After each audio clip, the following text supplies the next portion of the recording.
TorahBox.com pour la diffusion du judaïsme francophone vous retransmet un enseignement du Rav Raphaël Sadine. Bonne écoute et bon limoud.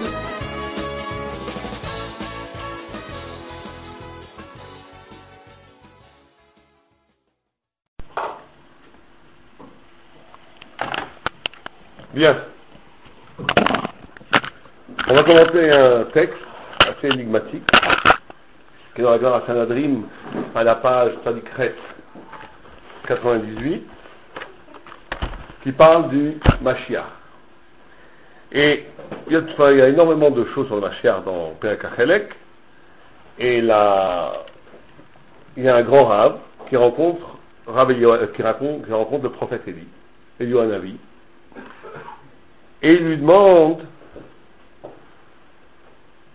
Amarle, Emataim Ati Mashiach. Il lui pose la question, bien entendu, fatale, c'est Rabbi Yehoshua ben Levi, le grand Rabbi Yehoshua ben Levi qui est dans le Talmud, accoutumé au miracle, et il y a énormément d'événements mystiques qui se passent autour de Rabbi Yehoshua ben Levi. C'est un des rabbins, des rabbis qui est entré dans le Gan Eden, dans le monde futur, sans mourir. On dit la Gemara dit même qu'il était ami avec l'ange de la mort, et l'ange de la mort l'a emmené un petit tioul, un petit trip dans le Gan Eden. Et donc il rencontre Eliyahu Hanavi et lui demande Mataim, quand est-ce qu'il va venir? Quand est-ce qu'il va venir? Hemat Ati Mashiach. Quand est-ce que le Messie va venir? Amar lui répond Zil Shaïl el Dide. Va, demande-lui toi-même, demande au Mashiach lui-même quand est-ce qu'il va venir. Il dit ah bon? Il dit oui. Il lui dit Vehecha Yativ.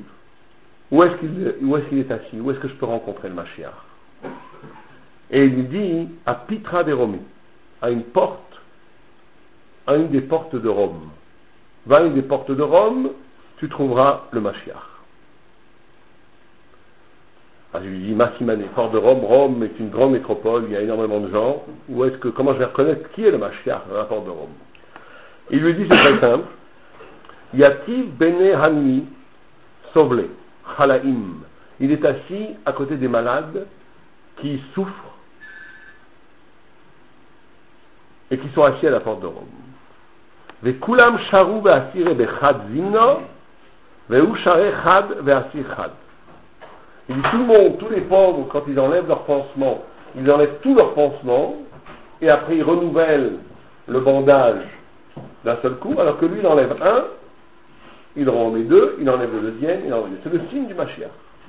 Le Mashiach comme ça se comporte. Quand il enlève ses pansements de ses blessures, il ne les enlève pas tous en même temps et après il s'en tous en même temps, mais il les enlève une après l'autre. Donc il y va. Il va à Rome. Et il rencontre donc le Mashiach. Amar, ouais. Adi le Gabé, Amar le, Shalom Alecha Rabbi Vemori. Rabbi Yehoshua ben Levi vient le voir le Mashiach et lui dit Shalom Alecha.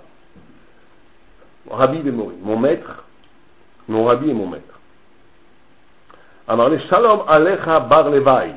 Il lui dit Shalom Alecha, fils de Lévi. Il lui repose la même question, c'est la seule question qui l'intéresse. Amarle, le Hemat Hatimar. Il lui a dit quand est-ce que vient monsieur Mar, le maître? Mar, ça peut être monsieur. Quand est-ce que tu arrives? Amarle Ayom. Il lui a dit je viens aujourd'hui. Le temps passe et a-t-il gavé Eliyahu Hanavi? Il retrouve Eliyahu Hanavi. Amarle ma amarlecha. Eliyahu Hanavi s'occupe d'une autre question complètement. Il dit comment est-ce qu'il t'a appelé? Amarle Shalom Alecha Bar Levi. Il m'a appelé Bar Levi, fils de Lévi. Il m'a appelé fils de Lévi. Amarle Iftar Lecha Velavuch Le Halma Deiti.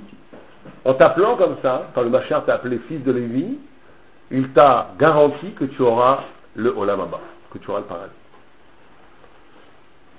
Pas du tout impressionné, la réponse de Rabbi Yehoshua ben Levi lui dit, mais il y a un problème. Amaré Shikur et Kachakir, il m'a menti. Le Messie m'a menti. Il m'a dit qu'il viendrait un jour, aujourd'hui il n'est pas venu. De Amaré Ayom, il m'a dit qu'il viendrait un jour, il n'est pas venu. Aujourd'hui il n'est pas venu. Amaré Achi Amarlecha. C'est comme ça qu'il t'a dit. Ayom im bekolo tishma'u. Je viens aujourd'hui si vous écoutez la voix de Dieu. Ça, c'est le texte. Et ce qui est encore plus énigmatique, c'est Rashi.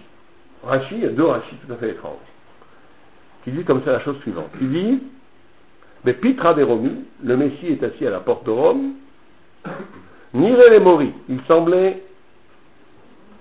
de l'obe Petar Romi Mamash, et la Gan Eden, ou Keneged Kol Haolam, וכאמר לה דהתו לצד של גן עדן שכנגד פתח רומי. משיח שאול, ça c'est un Rashi tout à fait étrange, qui dit, ça fait vite, si ça t'avait, qui dit, c'est une chaise ici ou comme tu veux,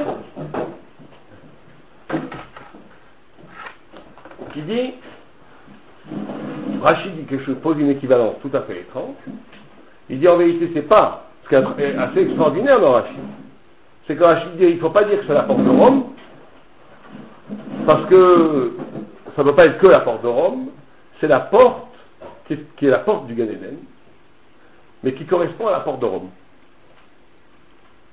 Le Gan Eden, il a des ouvertures dans le monde futur, le Gan Eden, a des ouvertures dans le monde, et une des ouvertures dans le monde, c'est la porte de Rome. Et le Messie est exactement cette porte-là. Rashi qu'il faudra qu'on commente, on ne peut pas comprendre ce Rashi comme ça. Qu'est-ce que ça veut dire? Qu'il y a une porte, qui est la porte de Rome, qui est en même temps l'envers de la porte du Gan Eden, ou plutôt, il y a la porte du Gan Eden, où la porte de Rome serait l'envers de la porte du Gan Eden. Qu'est-ce que ça veut dire? Rashi, on va essayer d'expliquer ce soir un petit peu ce que ça veut dire, on va essayer de toucher un peu à ce que ça peut bien vouloir dire. Et Rashi a prédit une chose suivante. Comment Rashi explique que tous les pauvres, tous les malades pauvres, se débandent leur bandage à la fois, alors que le Messie en enlève un et en remet un, en enlève un, en remet un. Et Rashi dit quelque chose d'assez incroyable. Il dit comme ça, Matirin kol negaim beyachad, ça c'est les autres pauvres. On mekanechim otam, il les nettoie. Vechozrim vekoshrim otam.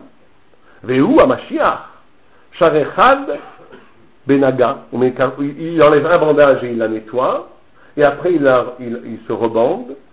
Ve'acharkar matir et l'autre. Ve'eno matir shne negaim beyachad. Il n'enlève pas deux bandages en même temps.